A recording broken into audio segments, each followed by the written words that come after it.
Action. Bonjour et bienvenue dans cette vidéo consacrée à la critique du film Blue Beetle. Tout d'abord, qui est Blue Beetle?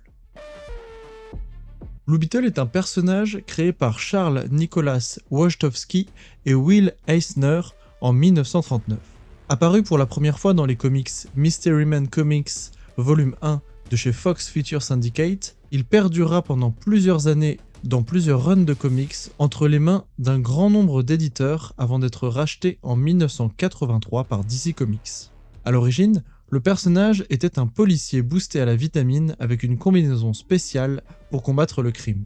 Il devient ensuite un archéologue trouvant un artefact magique de scarabée lors de ses fouilles. Dans une troisième version plus modernisée, Blue Beetle est un adolescent tombant par hasard sur un artefact extraterrestre, le prenant pour hôte et faisant de lui un super-héros. C'est d'ailleurs cette version qui est choisie pour l'adaptation de DC Studios. S'agissant du film, Blue Beetle est un film américain réalisé par Ángel Manuel Soto et sorti en 2023. C'est le 14e film de DC Studios et le premier du DC Studios 2.0, chapeauté par James Gunn et Peter Safran. Il dispose d'un budget de 104 millions de dollars. Le film raconte donc l'histoire de Jaime Reyes, joué par Xolo Maridueña, cherchant à tout prix un travail pour aider sa famille dans le besoin. Dans cette recherche, il se fait embarquer dans une folle aventure après que Jenny Cord, jouée par Bruna Marquezine, héritière de la grande entreprise Cord, lui confie le Blue Beetle, artefact alien ayant un pouvoir de destruction quasi infini. Il se lance alors dans une quête de protection menant à une origin story d'un nouveau super-héros. Pour cette critique, nous aborderons d'abord les points positifs, puis les points négatifs, et je finirai par vous donner mon avis personnel. Premièrement donc, les points positifs. Pour moi, le principal point positif du film, c'est la CGI et les effets visuels. En effet, le costume est très convaincant, les attaques sont éblouissantes et on prend vraiment plaisir à voir les combats, et même le vaisseau de Blue Beetle est vraiment cool dans son design, et c'est pour ça que j'ai vraiment trouvé les effets visuels vraiment réussis. Ensuite, les combats. Je les ai trouvés vraiment bien chorégraphiés et plutôt impressionnants. Vraiment, au cinéma, l'expérience des combats était vraiment agréable. Ensuite, le développement des personnages. Je les ai tous trouvés plus ou moins attachants, et les relations entre Jaime et Jenny ou encore Jaime et sa famille étaient vraiment touchantes. Le fait de montrer la minorité mexicaine en avant dans un film de super-héros américain est aussi vraiment cool. Pour finir dans les points positifs, j'ai adoré les refs aux comics, comme celle qu'on peut voir dans la cave du père de Jenny. On a effectivement les anciens costumes de Blue Beetle tirés des comics. Ensuite, voyons les points négatifs. Pour moi, le gros point négatif du film, c'est l'humour. Il est très cliché, plutôt lourd, plein de stéréotypes. Certes, il y a quelques comiques de situation bien placés, notamment avec le personnage de la grand-mère de Jaime, mais pour moi, l'humour pêchait un petit peu sur le film et c'est vraiment dommage. Ensuite, au niveau du scénario. Bon, on a un scénario très basique, d'une origin story d'un nouveau super-héros, comme on en a eu des dizaines chez DC comme chez Marvel, ou même dans les autres studios proposant des films de super-héros. On a un personnage principal qui se fait embarquer dans une situation désespérée sans vraiment le vouloir, qui tente d'abord de s'en défaire, mais est convaincu par une sorte d'acolyte, ici une jolie fille, Jenny. Puis le personnage principal perd un proche, ce qui lui donne la force de combattre le rival pour régler la situation. Pour moi, le scénario était un peu simple, et c'est vrai qu'avec l'expérience des autres films de super-héros, on aurait pu avoir quelque chose de plus créatif, mais bon. Parlons des antagonistes. Alors pour moi, le principal antagoniste, donc, la tante de Jenny, l'actuelle directrice de Cord, pour moi elle est vraiment fade. Vraiment, je l'ai trouvée pas très intéressante, pas très charismatique, même si l'actrice est vraiment super, et j'ai vraiment été déçu et j'ai vraiment pas accroché dans ce personnage. Ensuite, on a le deuxième antagoniste, Carapax, qui est clairement la marionnette. Il est puissant, on a des beaux combats, certes, même s'il a des pouvoirs très similaires au Blue Beetle, mais alors il est complètement manipulable et manipulé, alors qu'il est censé se méfier à la base des grosses têtes de l'armement ayant un passé très difficile avec la guerre et la course à la puissance et à l'armement. J'ai trouvé ça vraiment dommage que sa seule motivation soit la vengeance et que même là, il se venge pas des bonnes personnes, et vraiment il est manipulé de bout en bout, et il passe une fois de plus pour le mec costaud qui a rien dans le cerveau et qui est là juste pour se battre contre le personnage principal et offrir du spectacle, et ça j'ai trouvé ça dommage.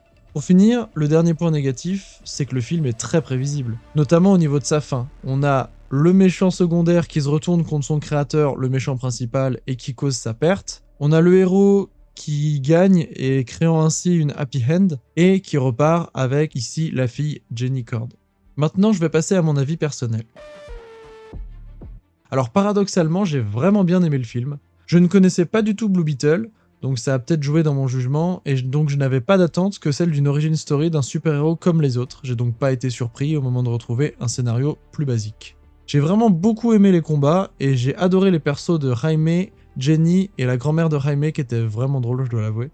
Ensuite, au niveau du contenu, je pense qu'on a trop eu dans les trailers. On a vraiment plus beaucoup de surprises parce qu'on a la transformation dans les trailers, on a la scène d'infection, enfin de choix de son hôte par l'artefact extraterrestre qu'on avait vu dans les trailers. Donc pour moi, il n'y avait pas vraiment de surprise, c'était peut-être un petit peu dommage, d'autant qu'il n'y a pas eu vraiment beaucoup de com plus basique, des posters vraiment différents, et peut-être des événements autour, de la com sur les réseaux sociaux comme des fiches personnages, on en a eu très peu, ou en tout cas très peu diffusées. Pour finir, vraiment la fin, et notamment la scène post-générique m'a plutôt hype, mais on va le voir, je doute qu'il y ait une suite, en tout cas pas pour tout de suite.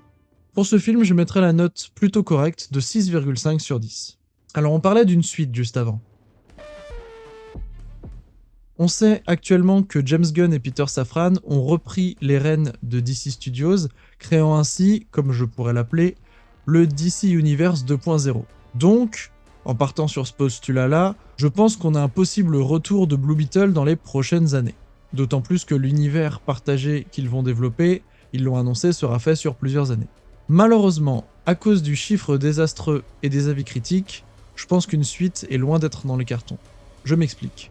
Au niveau des chiffres, on a un box-office de 117 millions de dollars pour ce film, qui avait coûté, je le rappelle, 104 millions de dollars. Le film n'est donc pas du tout rentable, car, pour rappel, il faut qu'un film rapporte 2,5 voire 3 fois son budget pour être rentable. On parle ici de l'argent qui est mis en plus pour la com, pour le marketing, etc. De plus, les avis critiques à cause du scénario basique sont catastrophiques. Les gens auraient voulu quelque chose de plus créatif, surtout avec l'expérience des autres films de super-héros. On est en 2023, il y a des films de super-héros depuis les années 60, même si des films à effet, c'est plus depuis les années 2000. Je pense qu'on aurait pu avoir quelque chose de plus neuf, de plus frais, surtout que chez DC Comics, le studio est connu pour une majorité de flops ces 10 dernières années. Je pense donc que malgré le teaser en scène post-générique, il n'y aura pas de suite, sauf surprise, nous verrons. Personnellement, Blue Beetle me fait un petit peu peur, car c'est censé être la nouvelle direction que DC Studios prend, notamment avec les nouvelles idées de James Gunn et de Peter Safran, qui sont censées donner un nouveau souffle au studio. Pour l'instant, ça ne fait pas vraiment rêver. À voir par la suite, avec les reboots comme Superman Legacy ou Batman The Brave and the Bold, ou alors les nouvelles licences annoncées comme The Authority ou Swamp Thing au cinéma, ça peut être cool. On va éviter de trop épiloguer sur Aquaman 2 qui arrive le 20 décembre prochain et personnellement qui me fait très très peur. On a une bande-annonce qui annonce un film basé sur ses effets spéciaux avec, on a vu dans la bande-annonce plein de couleurs, plein d'univers différents. À tenir en 2h30, je sais pas si ça va être agréable.